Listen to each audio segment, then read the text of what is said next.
Hoje nós vamos compartilhar uma palavra para enriquecer o seu coração, né? E às vezes você pode falar assim: pastor, mas eu nem tenho filho, nem sou casado, o que essa palavra vai me edificar?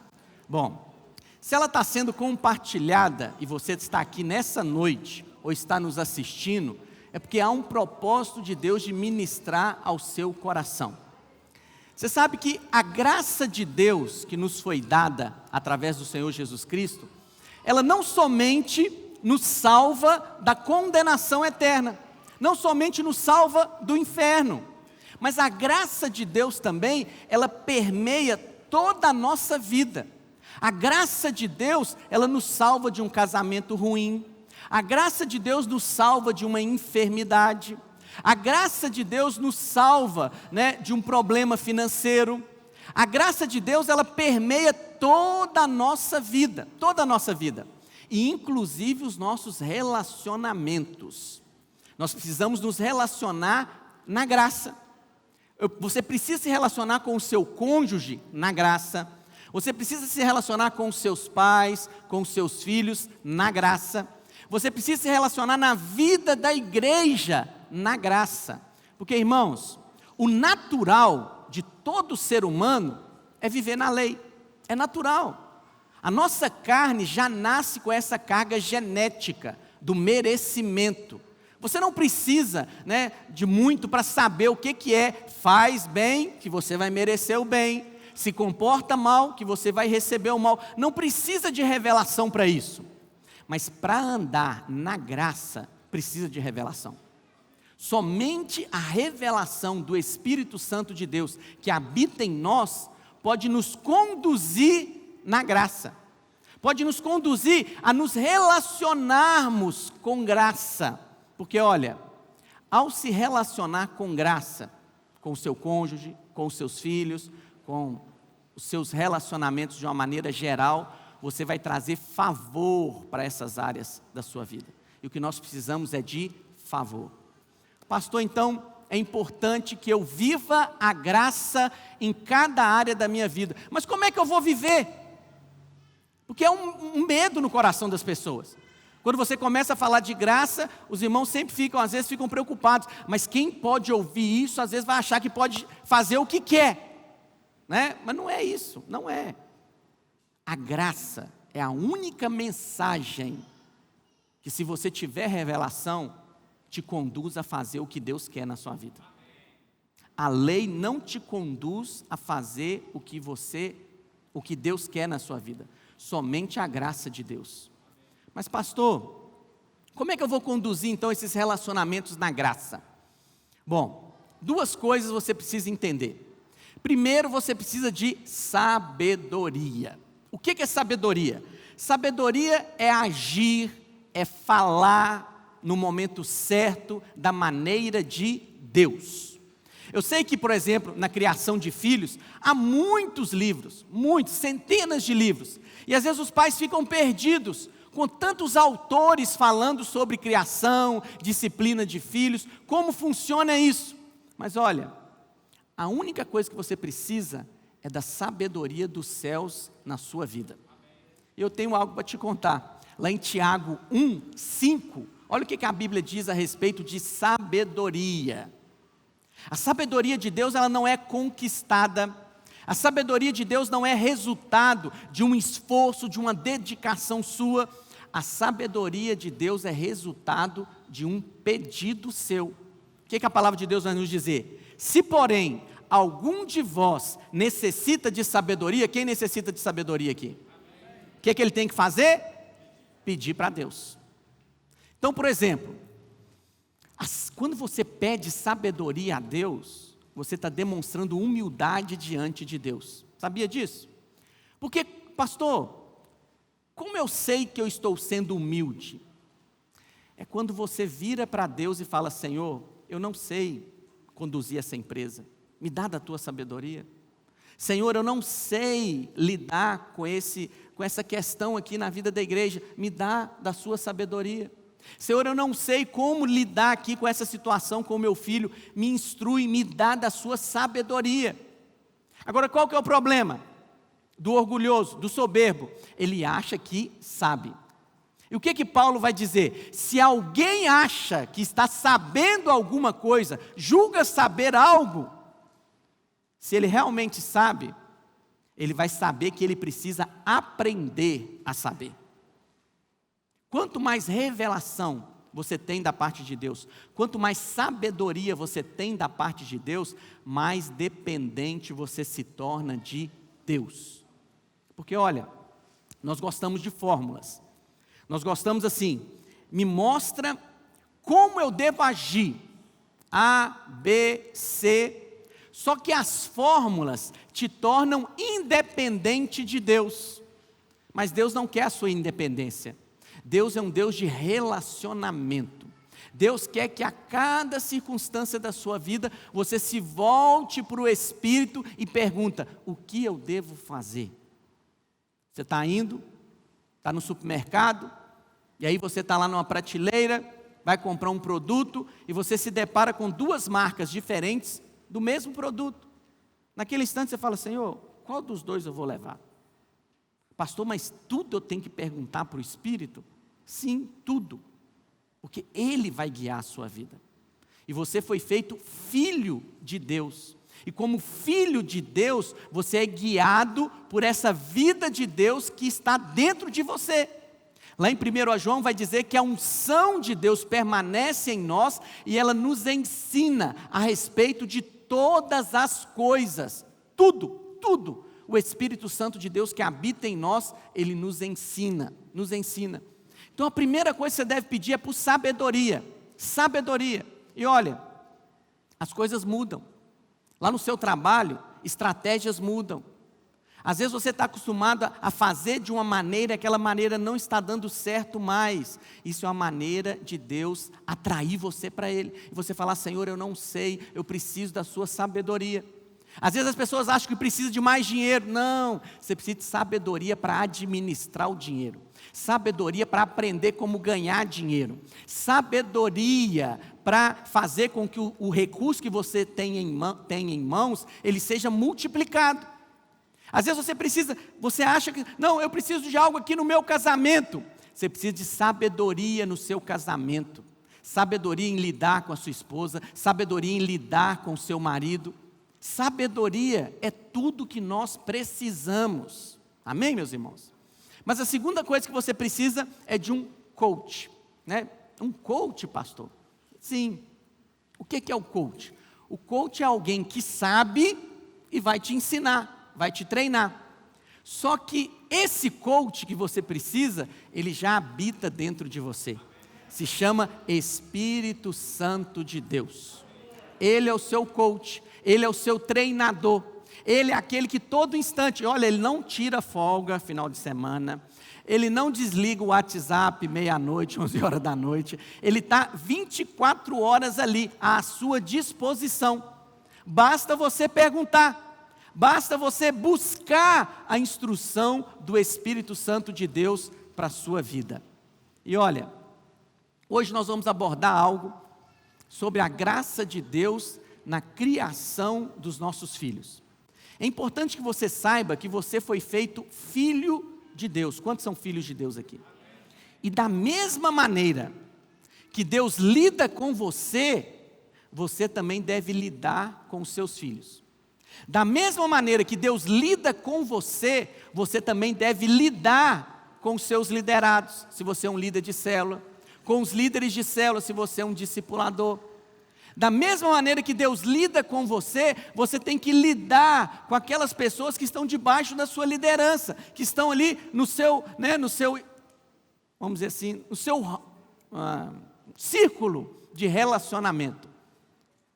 Por isso que é importante você saber a respeito da graça de Deus, como Deus se relaciona conosco e aplicar isso na sua vida diária. Mas preste atenção no que eu vou te falar. Os pais, eles sempre querem o melhor para os filhos, é verdade ou não é, irmãos? Às vezes você se esforça para pagar uma escola particular para o seu filho, né? Você se esforça para dar um material adequado para o seu filho, você trabalha, faz hora extra, você se esforça muitas coisas para dar o melhor para o seu filho, mas preste atenção no que eu vou te dizer. O melhor para você dar para o seu filho é instruí-lo na revelação da graça de Deus. Por isso que nós vamos falar hoje aqui, é algo que você tem que meditar 1, 2, 3, 500 vezes, várias vezes por dia. Para quê? Para você absorver o princípio e viver aquilo. No início, irmãos, como é que funciona? Você está lá no relacionamento da sua família com os seus filhos. No início, você vai pensar, né? A palavra que eu ouvi, como é que eu vou aplicar ela aqui na minha vida? No início é algo disciplinado, mas depois aquele princípio você passa a absorvê-lo, que ele se torna uma resposta natural. Quantos entendem o que eu estou dizendo? Então você ouve uma palavra, procure aplicá-la logo em seguida. Amanhã, aplica o que você aprendeu hoje. Na terça-feira, aplica o que você aprendeu hoje, todos os dias, todos os dias. E hoje nós vamos falar sobre criar os filhos na graça. Isso é o maior presente que você pode dar para o seu filho. A maior instrução que você pode dar para o seu filho. Levar o seu filho a crescer na revelação da graça de Deus. Pastor, como é que eu posso fazer isso? Agindo com graça na vida dele. Mais do que falar, você deve agir com graça. Com graça. Primeira coisa que está aí no seu boletim, que é o ponto central da graça de Deus, se chama amor incondicional. Deus te ama incondicionalmente. Deus te escolheu quando você ainda estava no pecado, quando você ainda estava morto nos seus delitos e pecados, diz a palavra de Deus, quando você ainda era inimigo de Deus, Deus já te amava. Então, não tem nada que você possa fazer para Deus te amar mais. Você não conquista o amor de Deus. O amor de Deus por você é incondicional. Mas também, não tem nada que você faça de errado que vai fazer com que Deus te ame menos. Porque da mesma maneira que você não conquistou o amor de Deus com boas atitudes, você também não perde esse amor com más atitudes. O amor de Deus é incondicional. Quantos entendem o que eu estou dizendo? Então, você deve amar os seus filhos incondicionalmente. Olha, todo bom pai, boa mãe, pais normais, sejam ímpios ou filhos de Deus, ele já tem um relacionamento de graça com o filho. Por quê? Quando a criança nasce, até mesmo antes de nascer, o pai e a mãe preparam todo um ambiente para o filho, um quartinho, roupas, né? E aí aquela criança nasce e o pai se esforça para trabalhar mais, a mãe se esforça para poder aprender como cuidar melhor daquela criança, dar uma saúde, uma alimentação adequada. Isso tudo você está fazendo para o seu filho por causa da graça. Não é porque o seu filho está merecendo você cuidar dele. Não é porque o seu filho tem alguma virtude. Não. Seu filho acabou de nascer, não demonstrou virtude nenhuma. Isso é graça, é graça. Isso é o quê? É a Trindade, assim que nasce, né? A Sara aqui, nasceu, a Trindade, Deus Pai, Deus Filho, Deus Espírito Santo, fizeram um conselho e falaram, nasceu mais uma criança. Vamos levar ali a graça até ela. E o que é a graça? É Eliane, é o Wallace, é as irmãs, que fazem pela Sara, sem a Sara merecer coisa nenhuma.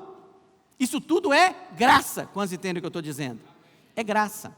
Mas olha, o seu filho, ele deve ser amado incondicionalmente. Pastor, é óbvio que eu amo meu filho incondicionalmente, mas você deve expressar esse amor falando.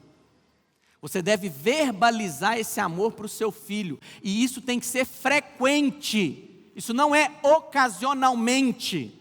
O que você deve fazer com o seu filho? Filho, quero dizer uma verdade imutável na nossa casa. Eu amo você, eu e a sua mãe amamos você incondicionalmente. Não tem nada que você faça que nos leva, que vai conquistar o nosso amor.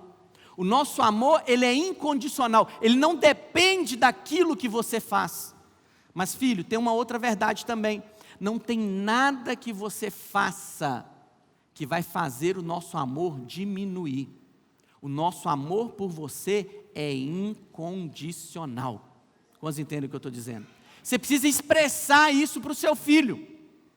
Seu filho precisa entender isso. E você deve falar para ele. Falar quando é criança, falar quando é adolescente, falar quando é jovem e até falar quando é adulto. Falar que o seu amor por ele é inalterado. Ele não depende daquilo que ele faz. Mas o que acontece conosco? Com o passar do tempo, nós começamos a demonstrar que o nosso amor, ele está ligado ao merecimento. Pastor, como é que nós fazemos isso? Tem pessoas que dizem, erroneamente, para as crianças, a intenção é boa, irmãos. A criança faz uma coisa errada e a pessoa fala, papai do céu não gosta de criança que fala mentira. Quantos já ouviram expressões assim? A intenção é fazer a criança ter um comportamento melhor. Mas quando há uma afirmação desse tipo, que Deus não gosta de crianças que falam mentira, isso está indo contra o Evangelho. Está dizendo que Deus ama somente as crianças que se comportam bem. E olha como uma expressão dessa vai destruir o crescimento dessa criança. Por que eu digo isso? Porque essa criança vai fazer a ligação. Minha mãe não gosta de criança que mente. O meu pai não gosta de criança que mente. Ou seja, quando eu erro, o meu pai também não está gostando de mim. Agora preste atenção no que eu vou te falar. Por isso que você tem que afirmar, reafirmar o seu amor pelos seus filhos diariamente, cotidianamente. Porque o seu filho precisa ter isso bem claro na vida dele. Que ele não conquista o seu amor. Pastor, mas se a criança errou, daqui a pouco nós vamos falar sobre disciplina. O que eu tenho que trabalhar na vida dela? O comportamento. O comportamento. Eu não trabalho na vida da criança acusando a identidade da criança. Que aí entra no segundo ponto aí. Reafirme a identidade. O que é reafirmar a identidade? É você falar para o seu filho aquilo que Deus diz a respeito dele. Ele é filho de Deus. E aí quando ele fala uma mentira, por exemplo, você chega e fala, filho, você é filho de Deus. Você é filho de Jesus. A mentira não combina com você. Você desaprova o comportamento, mas você reafirma a identidade. Porque olha, crianças que têm identidade segura, são crianças que vão crescer de maneira saudável. Agora, o que é o problema? Eu sei, isso não acontece aqui na igreja não, mas eu já vi isso acontecer lá fora. A motivação é boa, mas a maneira de fazer é totalmente errada, destrutiva. O menino, ele está lá, porque brinca com a prima, porque tem irmã dentro de casa, ele está tendo um comportamento feminino. E aí o pai não está gostando daquele comportamento. Mas aí o que ele faz? Agride a identidade. Ô mulherzinha, você está parecendo uma menininha. Quantos já viram isso? Isso é destrutivo. Por quê? Porque o filho vai ouvir uma coisa dessa e você tem autoridade sobre ele. E se ele estiver vivendo um conflito de identidade sexual, aquilo vai colaborar para ele pensar, uai, então às vezes eu sou menina mesmo, porque eu gosto de brincar como uma menina, eu gosto de coisas de menina. Olha que destruição vai ocasionar na identidade dessa criança. Então como é que você trabalha isso? Você fala, filho, você é homem, então isso não combina com menino. Menino tem que ser mais audacioso, menino é mais ousado. Você é homem.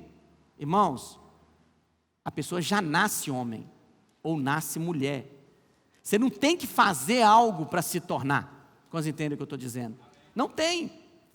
O diabo é que usa essa tática. Você não usa essa tática na sua casa.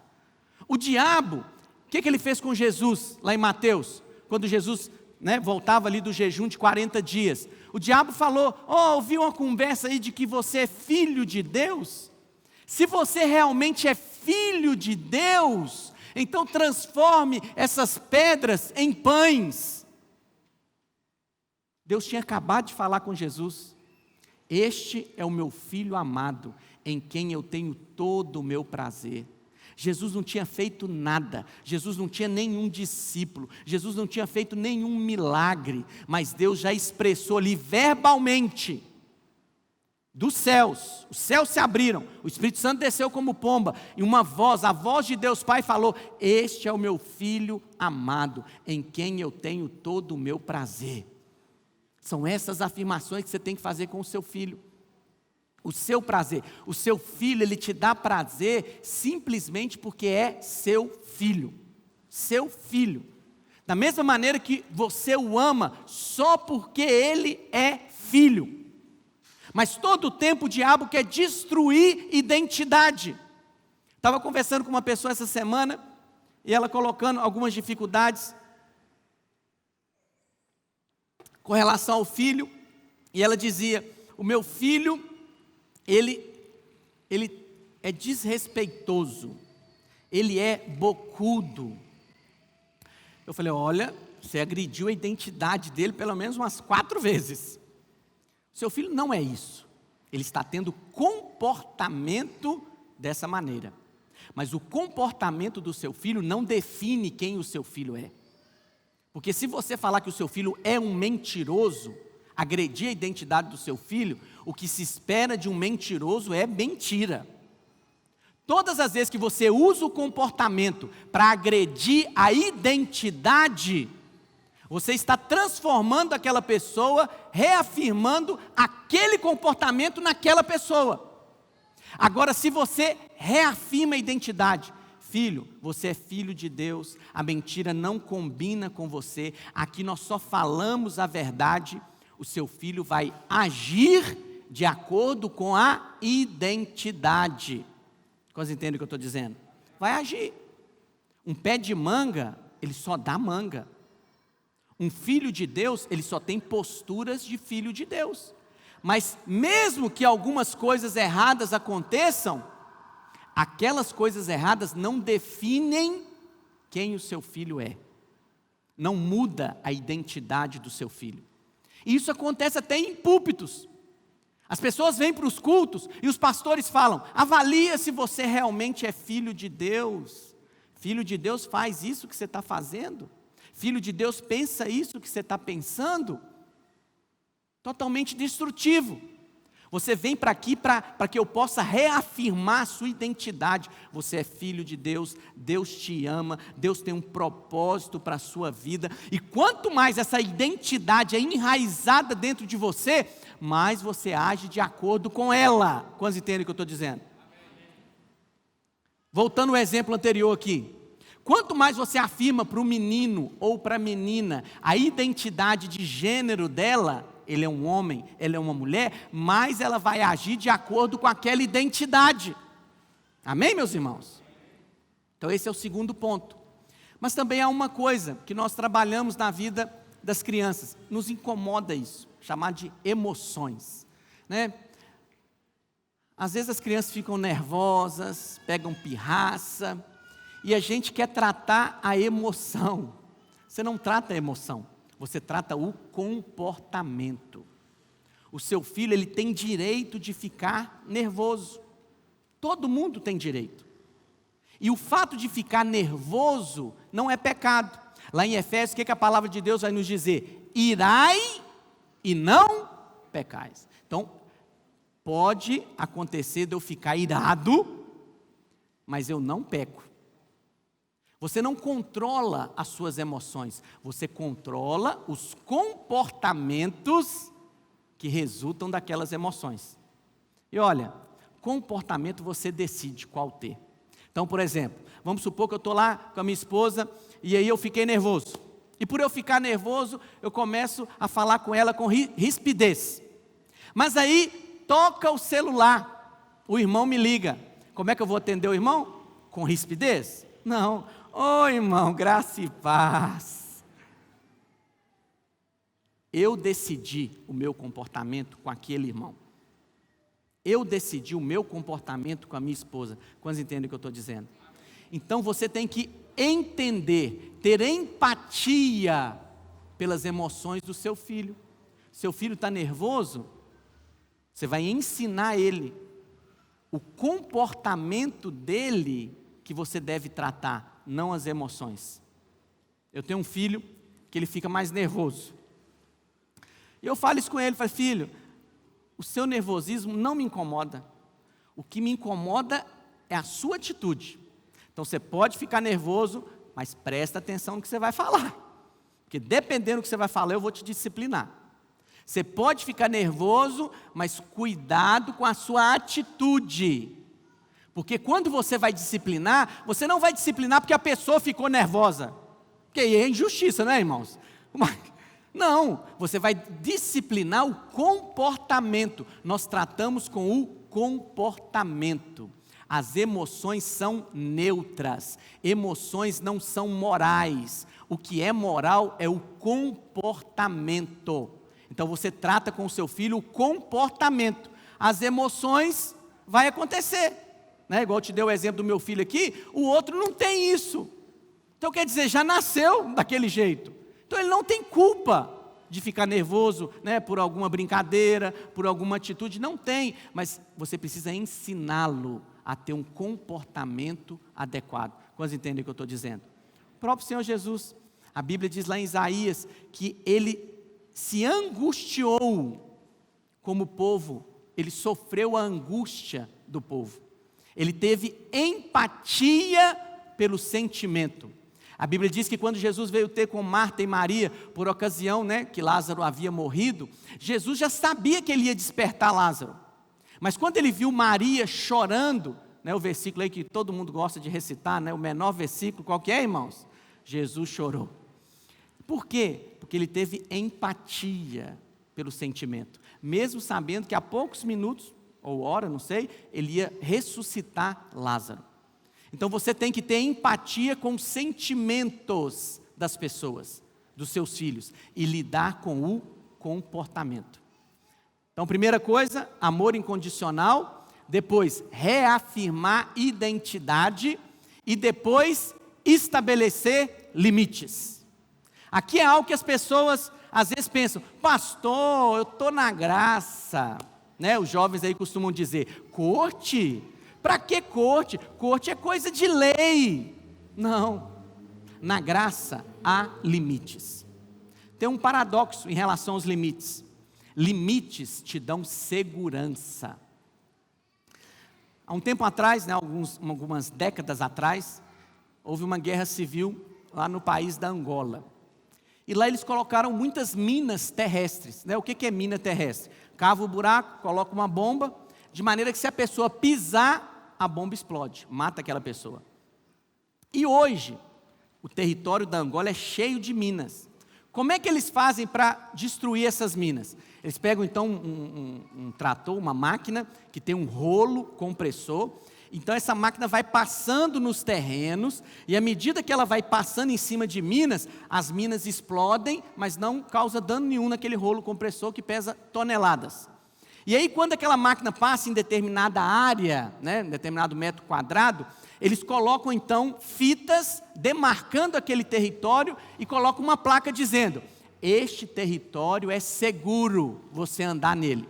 Se passar dessa faixa, nós não garantimos. Então o que acontece? A pessoa pode andar livremente ali naquele território limitado, porque ela tem liberdade para andar. Agora, se ela passar a faixa, passar o limite, ela vai ter insegurança. Ela vai pensar, será que eu posso pôr meu pé aqui? Será que não é aqui que tem uma mina? Da mesma coisa são os limites. Um outro exemplo para você entender a respeito de limites. Por exemplo, essa plataforma aqui. Eu bato a mão ali e corro para cá. Na hora que eu estou correndo, aqui eu não tenho liberdade mais, porque não tem nada para me segurar. Mas se tiver uma parede aqui, eu posso bater a mão daqui, correr, bater a mão ali, correr, bater a mão. Quantos entendem o que eu estou dizendo? Porque essa parede limitou, mas produziu para mim segurança e liberdade. O que é corte? Corte é um limite de proteção, aonde o jovem sabe que se ele atravessar esse limite, coisas podem acontecer. Coisas podem acontecer. E você também deve colocar limites na sua casa. Amém, meus irmãos? Limites para os seus filhos. Você precisa deixar isso bem... Outra coisa, irmãos, quando você vai estabelecer limites, você precisa deixar isso bem claro para os seus filhos. Quais são esses limites? Então, por exemplo, não dorme fora de casa. É um bom limite. Você não sabe quais pessoas frequentam a casa do vizinho, se tem um pedófilo, se vai um parente pedófilo, ou se o próprio vizinho tem atitudes erradas. Você não sabe. Você tem que trazer esse limite para os seus filhos. Amém? Você não sabe o que acontece quando o seu filho, está para a rua, sem nenhum controle. Você tem que colocar limites para ele, estabelecer horários. Então, por exemplo, os limites também, eles variam de acordo com a idade. Então, vamos supor, lá na sua casa, na cozinha, os seus filhos menores, 3 anos, 2 anos, 4 anos, eles não podem brincar com a faca, eles não podem brincar com a frigideira, aquecida no fogão, não podem. E esses limites são inegociáveis. Ah, papai, mas me deixa brincar com a faca só um pouquinho. Não pode, é perigoso, isso não é lei, isso é regra. Quantos entendem o que eu estou dizendo? Limites, irmãos, porque às vezes a pessoa pensa o seguinte: eu estou na graça, posso fazer o que eu quiser. Não. Quando o Senhor Jesus veio, sermão das bem-aventuranças, lá em Mateus 4, o que ele fez com o limite? Moisés tinha colocado um limite. Moisés disse assim: não adulterarás, era um limite. Mas aí o que Jesus fez? Pois eu vos digo, qualquer um que com intenção impura no coração desejar, já está adulterando. Eu pergunto para os irmãos, qual limite é mais restritivo, o de Jesus ou o de Moisés? Entende o que eu estou dizendo? Mas qual que é a diferença? O Espírito Santo, que é Deus, ele habita dentro de você, e ele te conduz, porque também muitas pessoas querem fórmulas, mandamentos. Isso é pecado? Aquilo outro é pecado? Quer transformar a pessoa em Moisés para legislar o que pode e o que não pode. O Espírito Santo que está dentro de você, ele já te ensina se pode ou não pode. Outra coisa, lá em Romanos, Paulo vai dizer: tudo que não provém de fé é pecado. Então, se você tem dúvida se pode ou não pode, já é pecado. Não faça. Porque tudo que não provém de fé é pecado. Quantos entendem o que eu estou dizendo? Então estabeleça limites para os seus filhos. Limite é importante. Limite traz segurança. Mas olha, permita que o seu filho te pergunte o que ele quiser. Você vai colocar um limite, e o seu filho pode querer entender o porquê daquele limite. Por que eu não posso dormir na casa do fulano? Por que eu não posso chegar a hora que eu quero? Então não se sinta agredido com os porquês. Responda.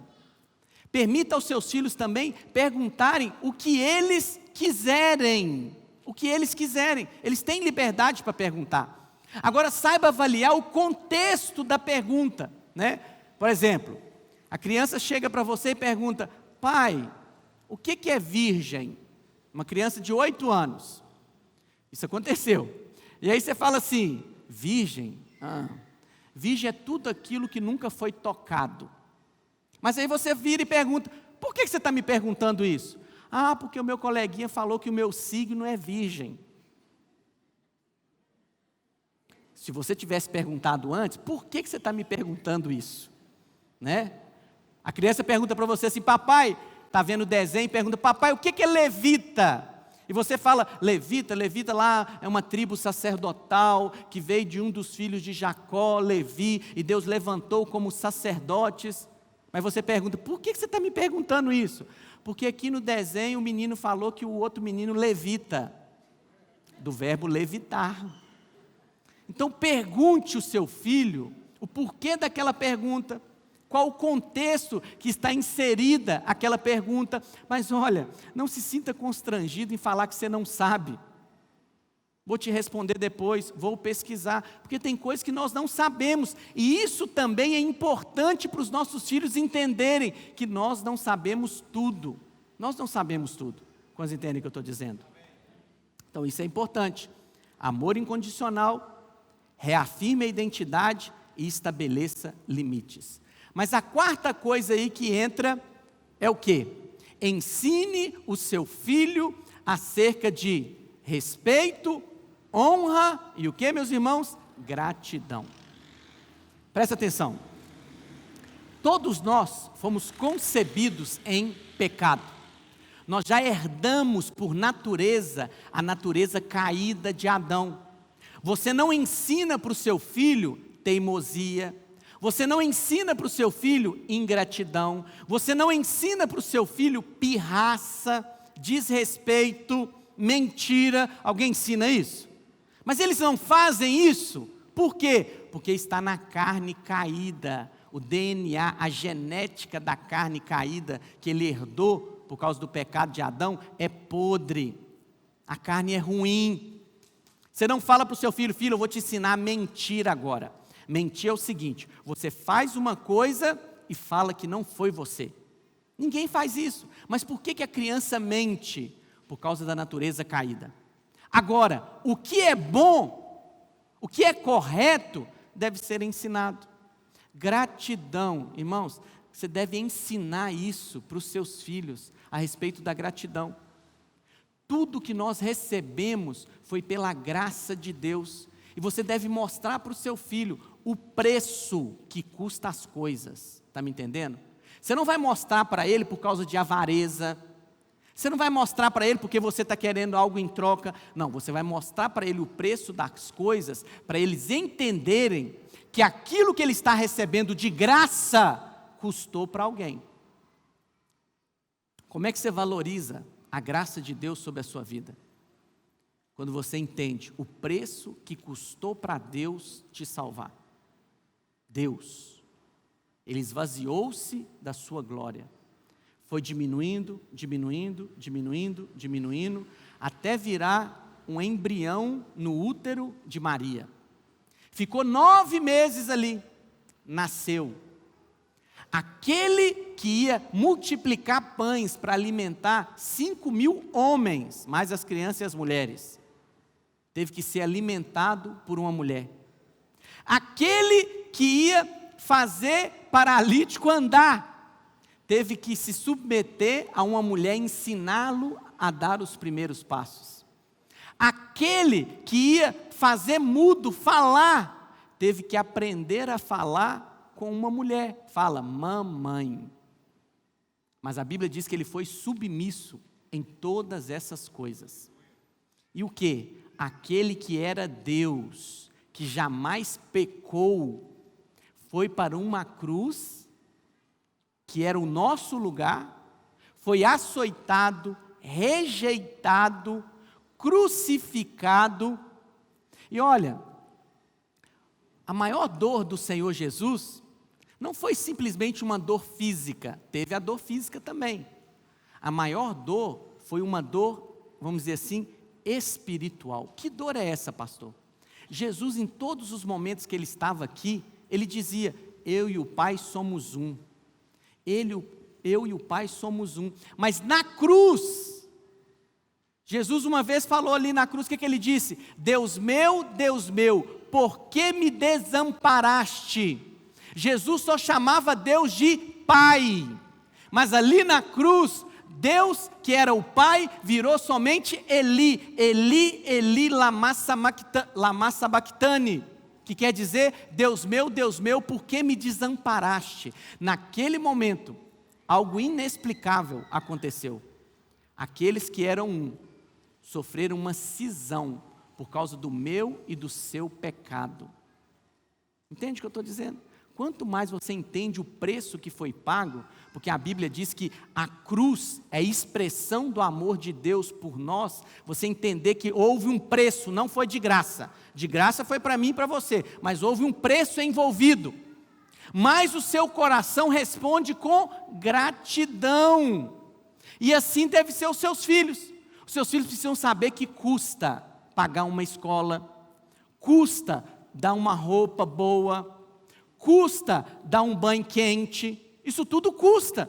Isso custa um pai que trabalha de turno, isso custa uma mãe que gasta energia para lavar uma roupa, para passar, para cozinhar, tudo isso tem custo e a criança está recebendo de graça. Quando ela entende que tem custo, ela agradece. Por quê? Porque normalmente a carne nasce cheia de direitos, não faz mais do que obrigação. Eu não pedi para nascer. E aí, cheia de direitos, ela não reconhece que está recebendo de graça. E aí, quando ela não reconhece que está recebendo de graça, ela tem uma postura de ingratidão, não valoriza. E às vezes o pai se esforça para dar o melhor, mas o filho faz pouco caso, porque não sabe o quanto custa. É preciso que você mostre para o seu filho que tudo que ele recebe de graça tem um preço envolvido. Quase entendem o que eu estou dizendo? Tem um preço, isso deve ser ensinado.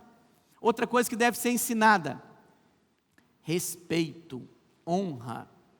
Antigamente, e eu fui criado assim, e até hoje eu tenho esse hábito, os filhos eram impostos mesmos a pedir a bênção dos mais velhos. Então, bença pai, bença mãe, bença ti, bença avó, vai falar até bença, não é bênção mais. Mas é uma forma de respeito, e isso gera o quê? Bênção sobre a sua vida. Quando você respeita, você é abençoado com essa atitude.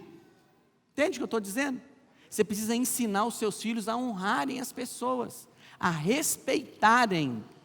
Primeira pessoa que ele deve respeitar é você como pai e você como mãe, porque se ele não respeitar você, ele não vai respeitar mais ninguém. Respeito é um limite que você tem que colocar para o seu filho.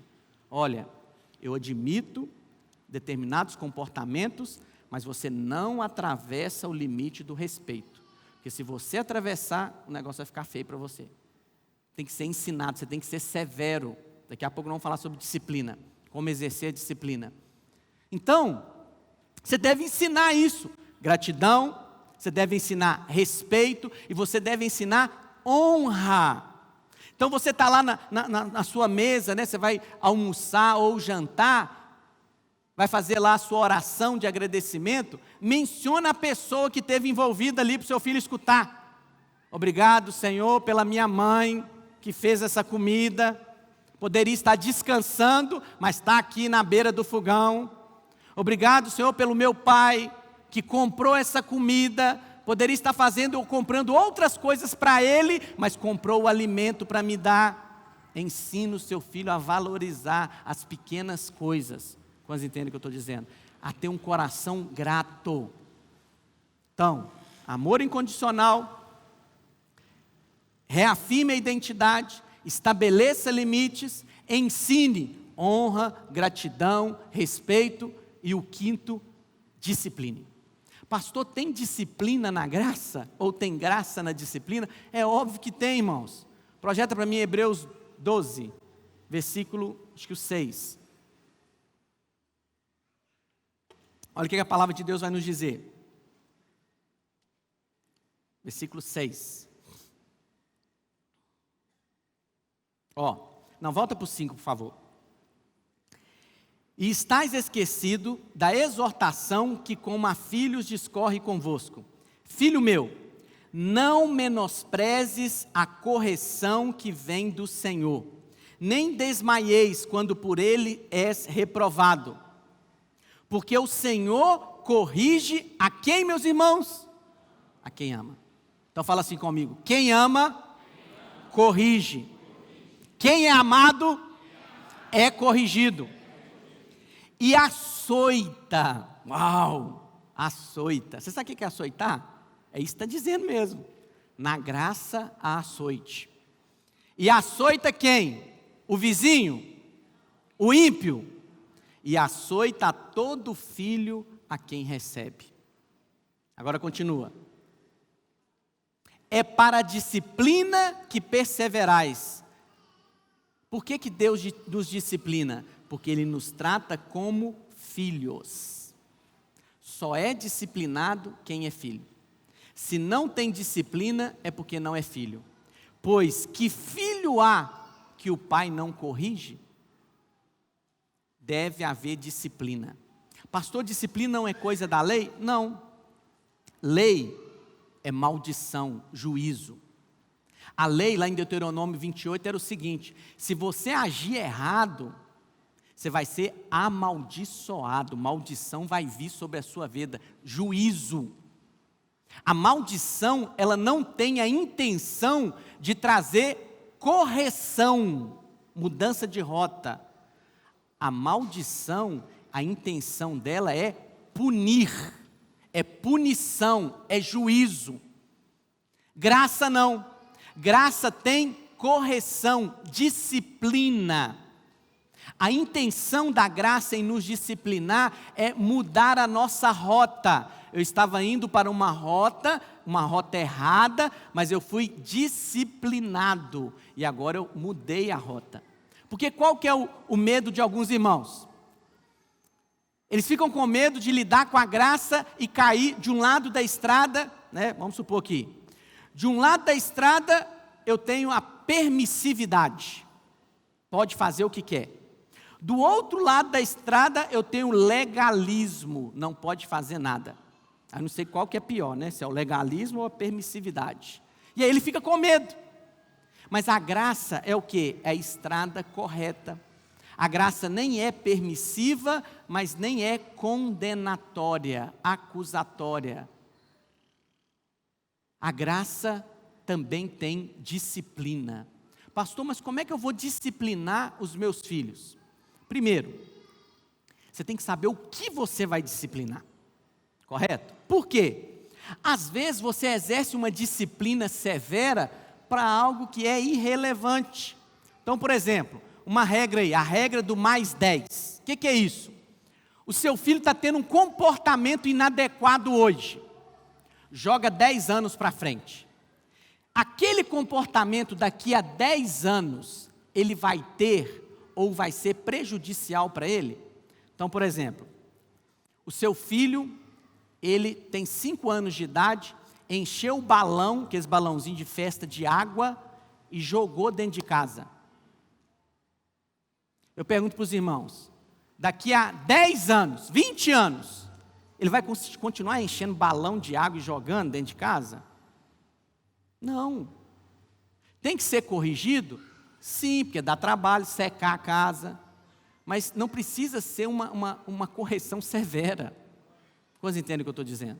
Não precisa ser. Agora, mentira. O seu filho de 5 anos mentiu.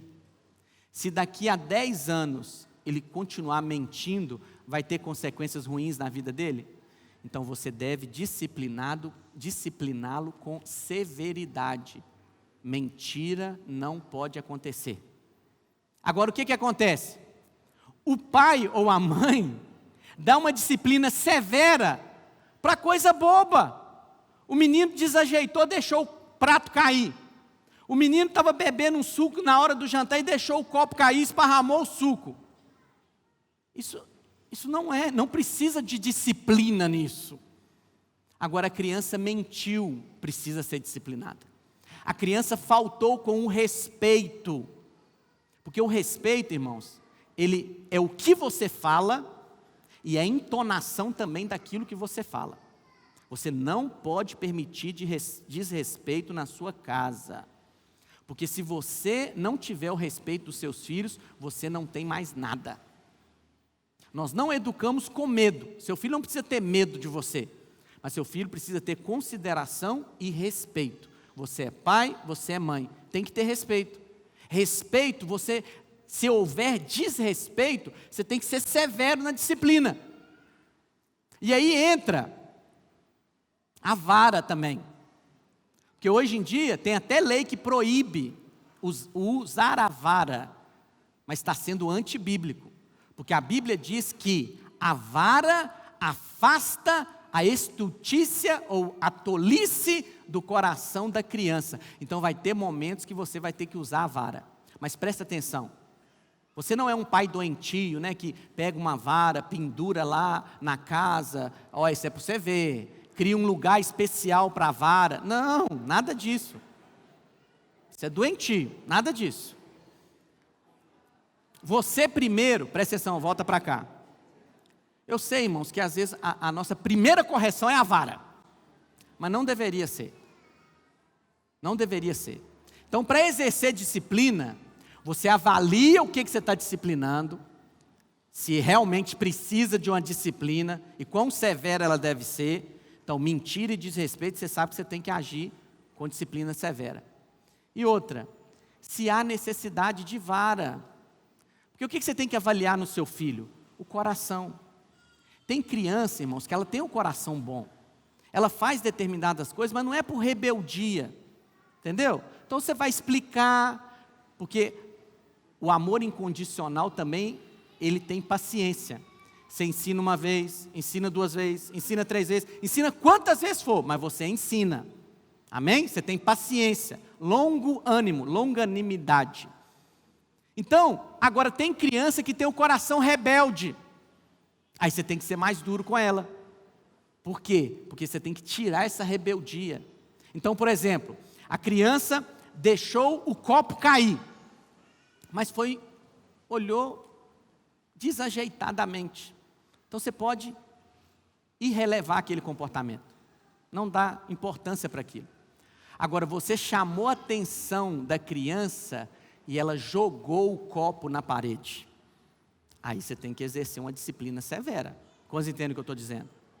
Porque o coração foi rebelde. Então, disciplina é para correção, não é juízo. Disciplina, você disciplina porque você ama. E o 6º ponto, então primeiro, amor incondicional, você tem que verbalizar isso. 2º, você tem que reafirmar a identidade do seu filho, sempre. 3º, você tem que estabelecer limites, que vai trazer segurança para os seus filhos. 4º, você tem que ensinar gratidão, honra, respeito. 5º, você deve disciplinar os seus filhos. E 6º, jamais use de acusação, condenação e vergonha. Jamais usa isso na sua casa. O diabo é que nos condena. Se o seu filho teve uma prática errada, jamais fale para o seu filho: estou com vergonha de você. Como é que você me expôs desse jeito? Jamais acuse o seu filho. Jamais crie medo no seu filho. Porque o medo, né? Às vezes as mães falam isso: seu pai está chegando. Agora eu pergunto para vocês, presta atenção. E tem gente que faz isso com Deus. Eu viajo. Aí eu estou chegando no aeroporto com meus colegas de trabalho. E eu falo com a minha esposa: amor, leva as crianças para se encontrarem comigo no aeroporto. E aí eu chego lá com os meus colegas de trabalho e a minha esposa está lá sozinha. E eu falo: uai, cadê os meninos? Ah, não, eles não quiseram vir. Por quê? Porque eles ficaram com medo de você. Eles desobedeceram, fizeram uma coisa errada, estão com medo de se encontrarem com você. Os meus amigos, ao ouvirem isso, o que eles vão pensar de mim? Deve ser um pai abusador, espancador. Entende o que eu estou dizendo? Da mesma maneira com Deus. Quando você fala com os seus irmãos: cuidado com a mão de Deus. Cuidado que Deus está vendo. Você está manchando a imagem de Deus. Está colocando Deus como um Deus punitivo, vingativo. E Deus é um Deus gracioso, amoroso. Da mesma maneira, você não deve incentivar medo nos seus filhos em relação a outro cônjuge. Vou contar para o seu pai vai acertar as suas contas. Quantos entendem o que eu estou dizendo? Não crie seus filhos nisso. Amém? Queria chamar aqui os irmãos do louvor. E medite e aplique isso a partir de hoje. Primeira tarefa, olha para mim, presta atenção. Primeira tarefa que eu vou te dar Hoje, se o seu filho está aí do seu lado, você faz agora. Fala para o seu filho: eu te amo incondicionalmente. Não tem nada que você precisa fazer para conquistar o meu amor. E não tem nenhuma atitude sua que vai fazer com que eu te ame menos. O meu amor por você é inalterado. Fale isso para os seus filhos. Fala assim que você encontrar com eles. Fale todos os dias que você encontrar com eles. Reafirme esse amor, amor incondicional. Jamais agrida a identidade do seu filho. Reafirme: você é filho de Deus, você é homem, mulher, cheia do Espírito, você é um vencedor. Por quê? Porque as crianças, irmãos, vamos supor, o seu filho, ele tirou uma nota ruim. Aquela nota ruim, ele acha que ele é um burro, porque tirou a nota ruim.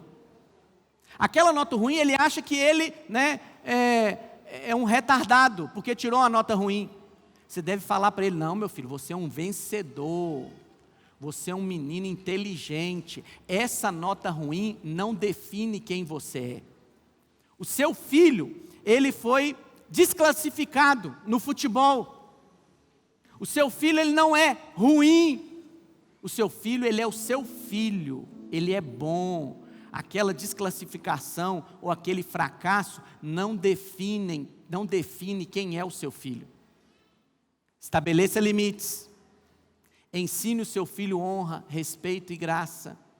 Discipline o seu filho e jamais condene, nem acuse, nem gere vergonha para os seus filhos. Quantos dizem amém? Fique em pé no seu lugar. Antes de nós ministrarmos uma canção, eu quero orar pela sua família.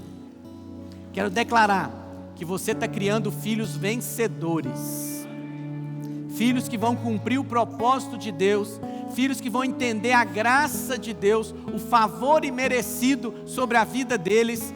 E filhos que vão entender que você como pai, você como mãe, é expressão de favor na vida deles. Amém? Pai, eu abençoo, ó Deus, a família dos meus irmãos.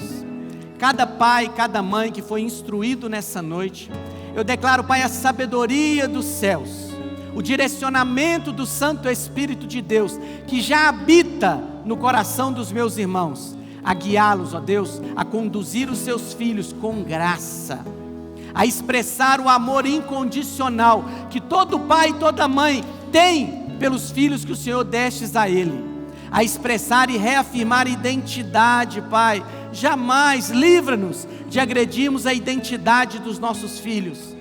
Ensina-nos também, Pai, a estabelecer limites na nossa casa. Também, Pai, ensina-nos a instruir os nossos filhos a agirem com gratidão, com honra, com respeito. Ensina-nos, Pai, a medida da disciplina, o momento certo, a dose certa da disciplina. Em cada momento, Senhor, que os teus filhos possam se voltar para o Senhor e buscar essa sabedoria que vem dos céus. Mas também, Pai, livra-nos de condenação. Livra-nos, ó Deus, de culpa. Livra-nos, ó Pai, de envergonhar os nossos filhos. Queremos criar esses filhos no ambiente sem condenação, sem culpa, em o nome de Jesus. Amém.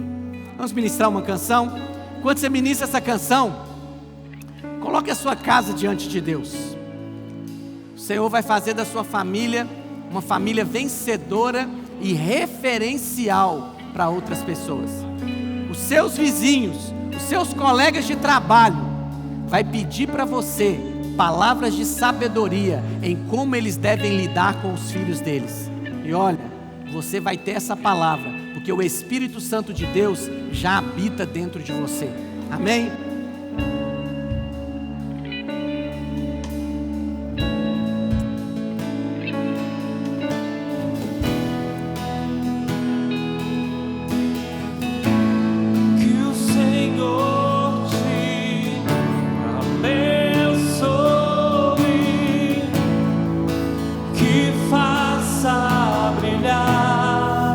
Teu rosto em ti, concede.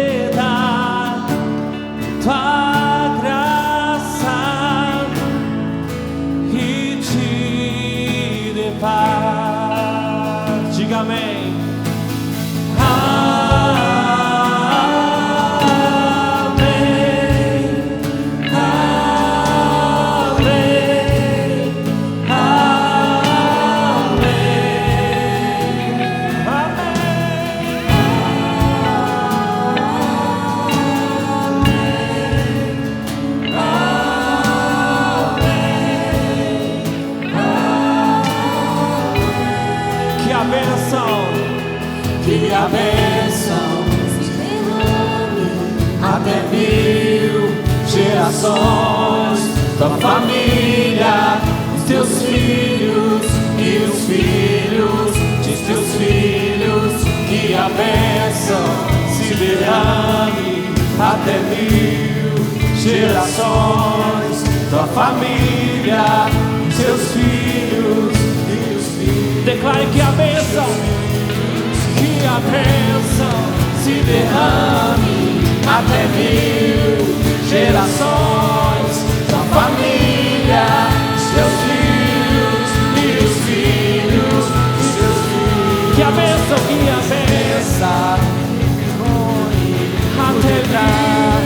gerações. Tua família, os teus filhos e os filhos. Que a presença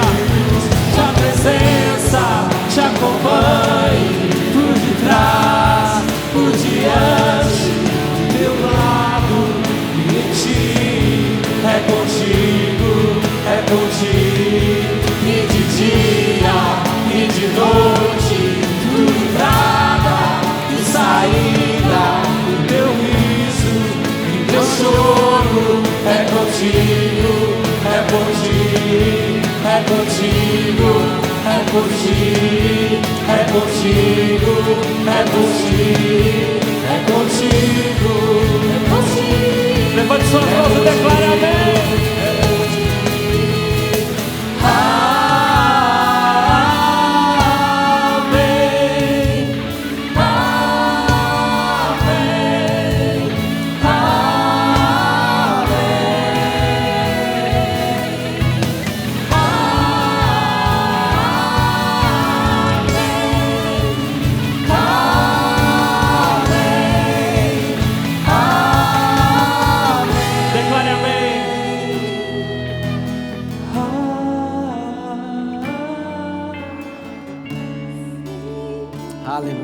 Aleluia.